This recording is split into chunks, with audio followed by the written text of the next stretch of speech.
মানুষ জীবনে হয়তো শুনেনও নাই, অনেকে হয়তো শুনছেন, আমল করা হয় না। খুব সীমিত সংখ্যক আল্লাহর বান্দার আমলের তৌফিক হয়। সেটা হলো ইয়া যাল জালালি ওয়াল ইকরাম। এটা একটা জিকির, আল্লাহ তাআলাকে ডাকা, আহ্বান করা, এটাই জিকির। ইয়া যাল জালালি ওয়াল ইকরাম। নবী করিম সাল্লাল্লাহু আলাইহি সাল্লাম বলেছেন, আলিজু বিয়া যাল জালালি ওয়াল ইকরাম।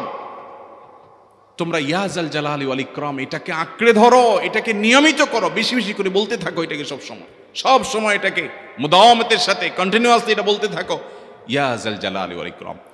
অনেক উলামায়ে কেরাম, মুহাদ্দিসিন ইকরাম ইয়া যাল জালালি ওয়াল ইকরাম কেন নবীজি এত বেশি বলতে বলেছেন, এটার মাধ্যমে আমাদের লাভটা কি, এর ব্যাখ্যা করতে গিয়ে বলেছেন ইয়া যাল জালাল মানে হলো হে মহান মহান বড়ত্বের অধিকারী, হে জালালের অধিকারী, হে জালাল।